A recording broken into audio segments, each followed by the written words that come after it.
नमस्कार, ज्ञान समग्र चैनल पर एक बार फिर आपका स्वागत है। आज की वीडियो में हम पढ़ेंगे सुमित्रानंदन पंत की कविता वे आँखें, जो कि कक्षा 11वीं एनसीईआरटी हिंदी आधार पाठ्यक्रम के अंतर्गत पढ़ने के लिए निर्धारित है। इस कविता में सुमित्रानंदन पंत जी ने अपने समय में किसान की पीड़ा और उसके लिए जिम्मेदार तबकों का जिक्र किया है। साथ ही किसान की पीड़ा का बड़ा ही मार्मिक चित्रण किया है। इस कविता की पृष्ठभूमि, कविता की पूरी व्याख्या, भाव सौंदर्य और शिल्प सौंदर्य के बारे में एक कंप्लीट वीडियो हम पहले अपलोड कर चुके हैं। अगर आपने वो वीडियो नहीं देखा है तो चैनल के प्लेलिस्ट में जाकर के उसे जरूर देखें। इस क्लास में हम इस कविता के संक्षिप्त भावार्थ पर चर्चा करेंगे और साथ में इस पाठ के प्रश्न उत्तर पर चर्चा करेंगे। तो आइए देखते हैं इस वीडियो को। वे आंखें, सुमित्रानंदन पंत। पहले भावार्थ देखते हैं। इस कविता में कवि सुमित्रानंदन पंत ने किसान जीवन की पीड़ा और उसके कारणों को बड़े मार्मिक ढंग से उजागर किया है। किसान की आंखें किसी अंधेरी गुफा सी प्रतीत हो रही हैं, जिन्हें देखकर डर लगता है। उन आंखों में दूर दूर तक गरीबी की गहरी पीड़ा और रुदन भरा हुआ है।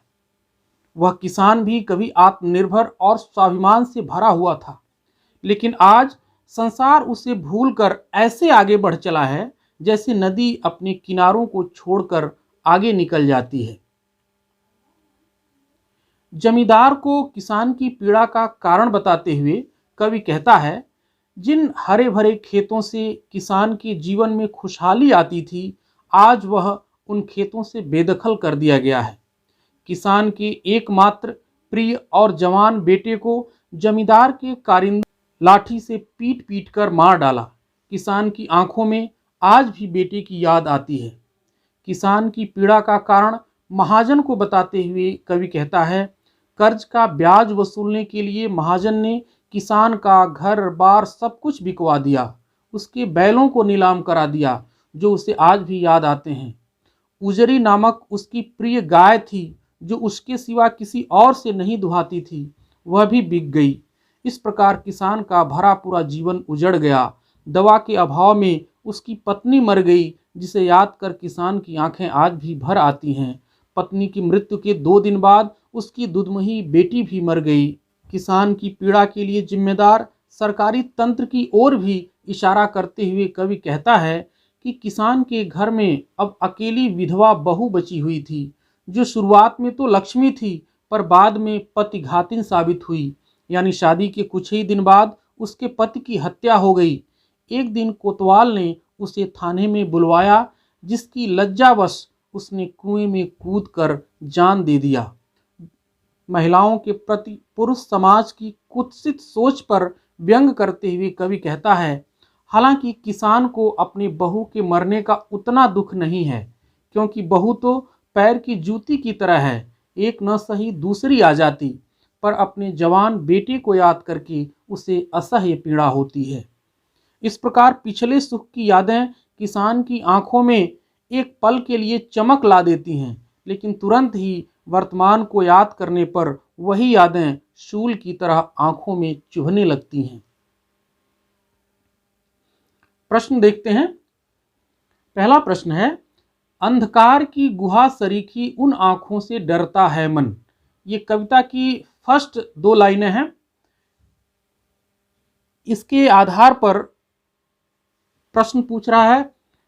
पहला प्रश्न है, आमतौर पर हमें डर किन बातों से लगता है, और दूसरा प्रश्न है, उन आंखों से किसकी ओर संकेत किया गया है। तीसरा प्रश्न है, कवि को उन आंखों से डर क्यों लगता है। ये 2 ही पंक्तियां हैं, जो पहली ही 2 पंक्तियां, उन्हीं से इतने सारे प्रश्न पूछे गए। आपको शॉर्ट आंसर देना है, छोटे छोटे उत्तर देना है। इसका उत्तर देखते हैं। हमें दुख, पीड़ा और वेदना पहुंचाने वाली बातों से डर लगता है। दूसरा प्रश्न है, उन आंखों से किसकी ओर संकेत किया गया है, तो उन आंखों से किसान की सूनी अंधेरे की गुफा जैसी आंखों की ओर संकेत किया गया है। तीसरा प्रश्न है, कवि को उन आंखों से डर क्यों लगता है, तो कवि को उन आंखों में भरा हुआ दारुण दुख, गरीबी, अभाव और सूनापन देख करके भय लगता है। इन्हीं दो पंक्तियों से दो प्रश्न और पूछे गए हैं। प्रश्न संख्या घ है, डरते हुए भी कवि ने उस किसान की आंखों की पीड़ा का वर्णन क्यों किया है? तो इसका उत्तर देखते हैं। कवि के मन का भय वास्तव में किसान की पीड़ा और उसके अंधेरे भविष्य को लेकर के है। किसान का वर्णन भी कवि इसी उद्देश्य से करता है कि समाज किसान की पीड़ा को जाने और उसे समझकर किसान की दशा सुधारने के लिए प्रयास करे। अगला प्रश्न है, यदि कवि इन आंखों से नहीं डरता, क्या तब भी वह कविता लिखता? ये एक तरह से वैल्यू एडेड क्वेश्चन है, आपको अपनी राय बतानी है, क्योंकि कवि ने वर्णन किया है कि किसान की आंखों को देख करके डर लगता है।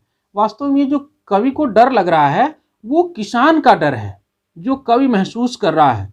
किसान की आंखों में गहरी पीड़ा है, भविष्य को लेकर के गहरा अंधकार है। इन्हीं सब बातों को सोच करके किसान डरता है और यही डर कवि महसूस कर रहा है। तो किसान के डर को कवि महसूस कर रहा है, इसीलिए उसने किसान की पीड़ा पर कविता लिखी।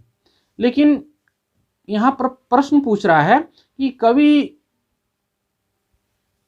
इन आंखों से अगर नहीं डरता, क्या तब भी वो कविता लिखता है? तो आप अपनी इच्छा अनुसार उत्तर दे सकते हैं कि लिखता या नहीं लिखता, अपनी राय दे सकते हैं। लेकिन जब भी अपनी राय आप बताएं तो उसके पीछे तर्क भी आपको देना है कि क्यों लिखता या क्यों नहीं लिखता। तो आइए इसका एक उत्तर देखते हैं। यहाँ कवि का डर वास्तव में किसान की पीड़ा की अनुभूति है और उसे व्यक्त करने के लिए ही वह कविता लिखता है। हालांकि कविता जीवन के विविध भावों पर लिखी जा सकती है। यदि कवि नहीं डरता तो किसान जीवन के किसी अन्य पहलू पर कविता लिखता। यानी आपको ये बताना है कि अभी जो कविता की कवि ने लिखी है वो तो किसान की पीड़ा या उसके डर को लेकर के लिखी है।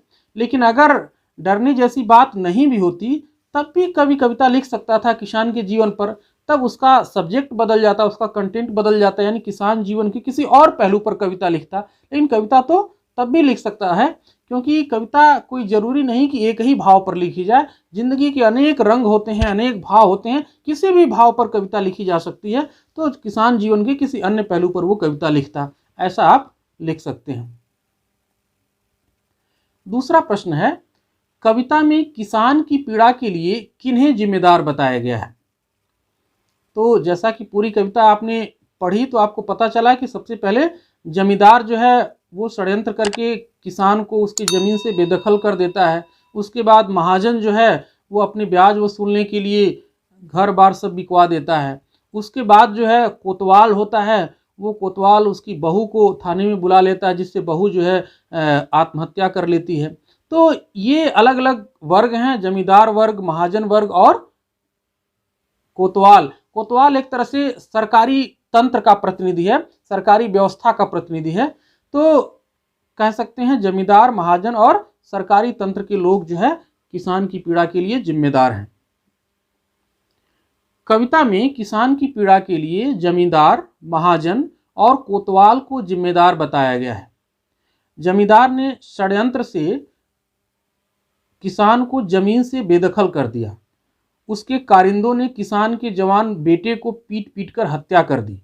महाजन ने ब्याज की वसूली के लिए उसके घर, बैल, गाय सब नीलाम करवा दिए। आर्थिक अभाव के कारण इलाज न करवा पाने की वजह से किसान की पत्नी मर गई। कोतवाल ने अपनी वासना की पूर्ति के लिए उसकी पुत्रवधू को शिकार बनाया।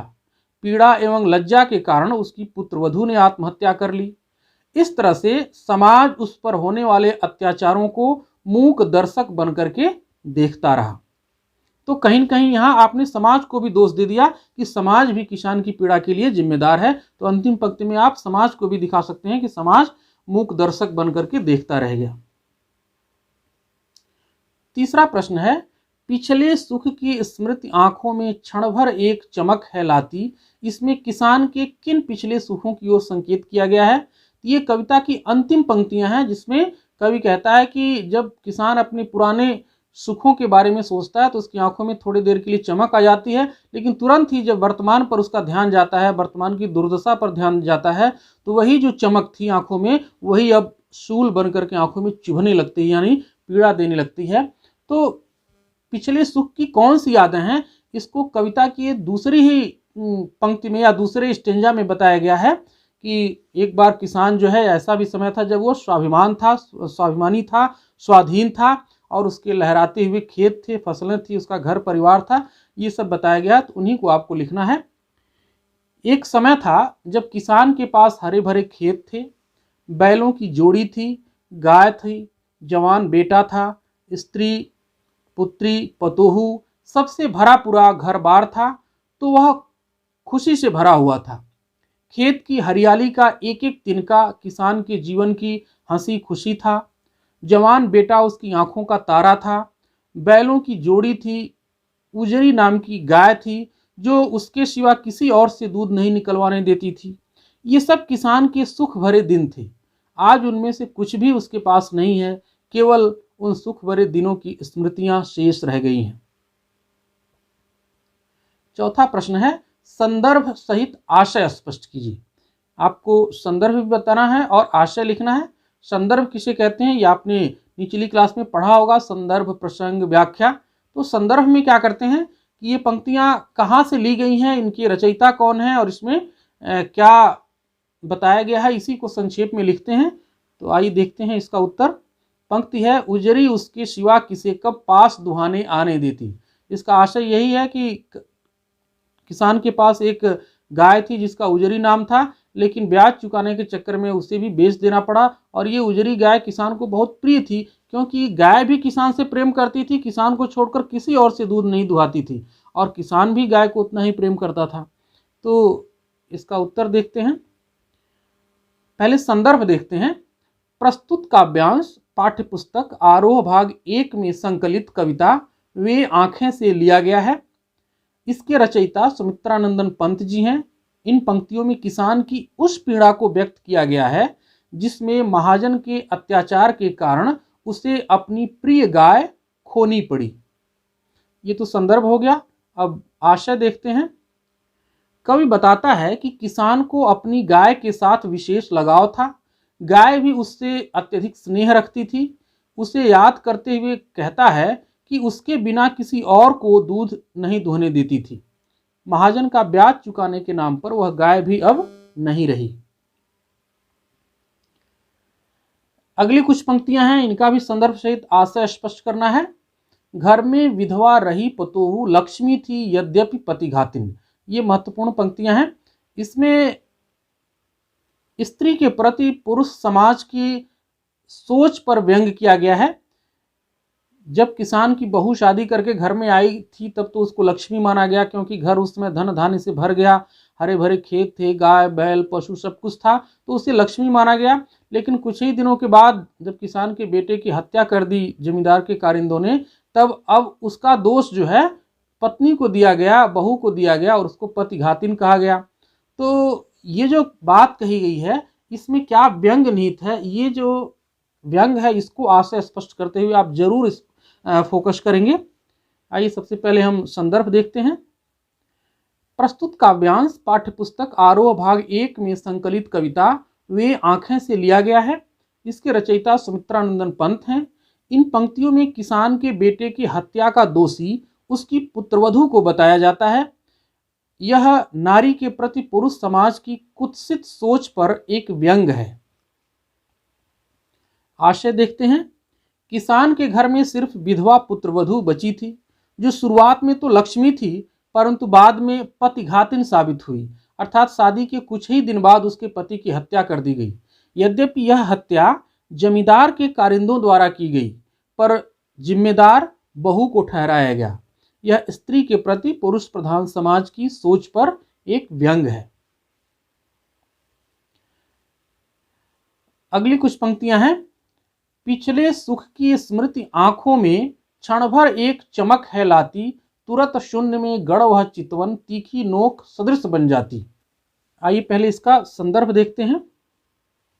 प्रस्तुत काव्यांश पाठ्यपुस्तक आरोह भाग 1 में संकलित कविता वे आंखें से लिया गया है। इसके रचयिता सुमित्रानंदन पंत हैं। इन पंक्तियों में कवि ने भारतीय किसान के शोषण व दयनीय दशा का वर्णन किया है। आशय देखते हैं। किसान जब पिछले खुशहाल जीवन को याद करता है तो उसकी आंखों में एक क्षण के लिए प्रसन्नता की चमक आ जाती है, परंतु अगले ही क्षण जब वह सच्चाई के धरातल पर सोचता है, वर्तमान में झांकता है, तो उसकी नज़र शून्य में अटक कर रह जाती है और वह पल भर की प्रसन्नता शूल की तरह आंखों में चुभने लगती है। पांचवा प्रश्न है, ये प्रश्न आपकी पाठ्यपुस्तक में नहीं है लेकिन हमने डाल दिया क्योंकि ये प्रश्न कई बार पूछा गया है, बहुत ही महत्वपूर्ण है इस पाठ से। जो किसान जो है अपने पुत्र और पुत्रवधू के बारे में अलग अलग दृष्टिकोण रखता है, उस दृष्टिकोण के बारे में ये प्रश्न पूछा गया है। तो प्रश्न यह है कि पुत्र और पुत्रवधू के प्रति किसान का क्या दृष्टिकोण था, इससे समाज की किस सोच या किस मानसिकता का पता चलता है। तो इसमें जो व्यंग है उसको आपको स्पष्ट करना है। आइए इसका उत्तर देखते हैं। किसान पुत्र को अधिक महत्व देता है। उसकी याद के कारण उसकी छाती फटने लगती है तथा सांप लौटने लगता है। वह उसे अपना प्रमुख सहारा समझता था। वहीं दूसरी ओर बहू को वह पुत्र की हत्या का कारण यानी पतिघातिन समझता है। उसके मरने का दुख भी उतना नहीं है, क्योंकि किसान स्त्री को पैर की जूती के समान समझता है जो एक के स्थान पर दूसरी लाई जा सकती है। वास्तव में यह पुरुष प्रधान समाज की स्त्री विरोधी सोच को दर्शाता है। ये जो लाइन है, खैर पैर की जूती जोरू न सही एक दूसरी आती, ये जो कविता की पंक्ति है ये बहुत ही इम्पोर्टेंट है और स्त्रियों के प्रति पुरुषों की मानसिकता को या पुरुष प्रधान समाज की सोच को दर्शाता है। और ये पंक्ति इसीलिए कवि ने लिखी है कि इस तरह के पुरुष प्रधान सोच पर एक गहरा व्यंग किया है। तो इस तरह से आज के वीडियो में आपने वे आंखें कविता के प्रश्न उत्तर को देखा, संक्षिप्त भावार्थ को देखा। अगले वीडियो में किसी नए पाठ के साथ मिलेंगे, तब तक के लिए धन्यवाद।